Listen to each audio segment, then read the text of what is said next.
pessoas, esse é meu primeiro vídeo que eu estou fazendo para tratar de assuntos polêmicos, assuntos gerais. Eu vou mudar um pouco o foco. Nesses vídeos eu vou falar mais sobre assuntos de economia, sociedade e coisas que são do cotidiano da gente, tá? Tem um pouco de dificuldade aí no vídeo, pode ser que durante o vídeo vocês vão ver que eu estou olhando para um lado, olhando para o outro, mas é mais por conta da dificuldade que eu estou tendo com a câmera. Eu espero que logo logo eu consiga acertar isso, tá? Mas hoje especificamente eu vou falar sobre um tema que para mim ele é muito importante, né?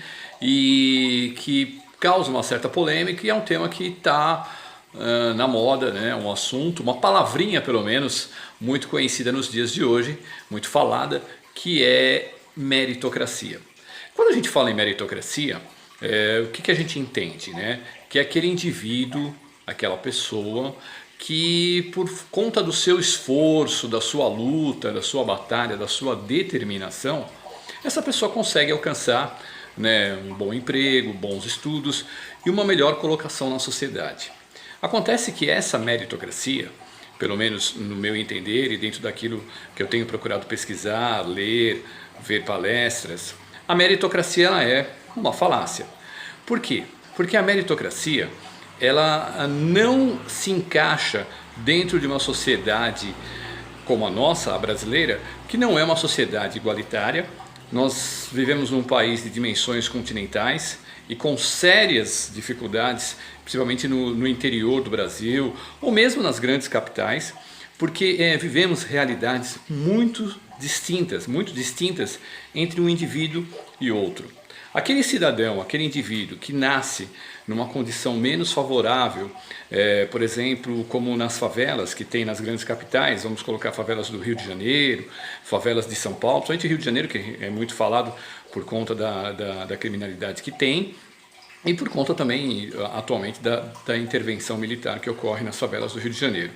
Mas então vamos colocar, porque a gente entende ou imagina que nas favelas, né, principalmente dando o exemplo do Rio de Janeiro como eu fiz, de que lá só existem marginais, só existem bandidos, mas não, é um percentual pequeno, existe uma boa parcela de pessoas íntegras, honestas, trabalhadoras, né?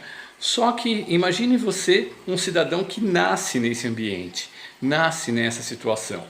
Essa pessoa, essa criança, né, quando ele nasce nesse ambiente, como que ele vai ter condições, pela meritocracia, pelo próprio esforço, de conseguir galgar condições melhores? Mesmo que ela viva num ambiente familiar, pai, mãe, irmãos, avós, tios, independente de como ela é criada, mesmo que ela viva numa situação favorável, né, com um seio familiar que auxilie essa criança, a partir do momento que ela põe o pé para fora, ela vai viver uma outra realidade, uma realidade de agressão, uma realidade violenta, uma realidade onde ele tem que lutar com um sistema muito complicado, que é aquele sistema da favela. Então essa criança ela vai ter uma dificuldade muito grande para conseguir estudar, porque normalmente ela vem de uma família pobre, uma família que não tem condições de dar estrutura para que essa criança estude. Ele tem que começar a trabalhar logo cedo, e mesmo quando ele estuda, o estudo dele é de baixa qualidade. Então como é que ele vai conseguir competir de forma igual com aquele cidadão que mora na Zona Sul do Rio de Janeiro, ou aquele cidadão aqui em São Paulo que mora numa favela e tem que competir com alguém que foi criado num seio familiar muito mais favorável? Então não é igual, não é a mesma coisa. Aí muitas pessoas vão falar, ah não, mas tem o caso, falando especificamente vamos dar um exemplo de uma pessoa negra que fez sucesso, o Joaquim Barbosa. Sim, mas o Joaquim Barbosa é uma exceção. O Joaquim Barbosa está fora da curva. Ou seja, a exceção só confirma a regra. Porque quantos Joaquins Barbosas a gente conhece?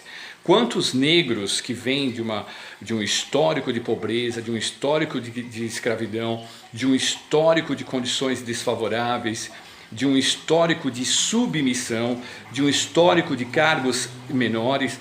Então o Joaquim Barbosa ele é um caso à parte, tanto é que nós não vemos. Eu pergunto para você que está vendo esse meu vídeo, quantos médicos negros você conhece?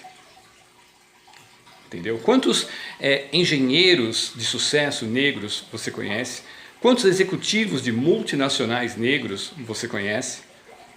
Então, numa sociedade brasileira onde mais de 50% são negros, você não vê esse negro no meio empresarial, social, no meio acadêmico, como intelectual.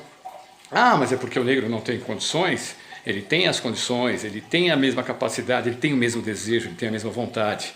Só que ele não consegue competir de forma igual principalmente com o imigrante europeu que veio ao Brasil em outras condições que não o histórico do negro. Logo mais eu venho com outros vídeos, mas só fiz um superficial para vocês entenderem um pouco em relação a isso, tá bom? Valeu!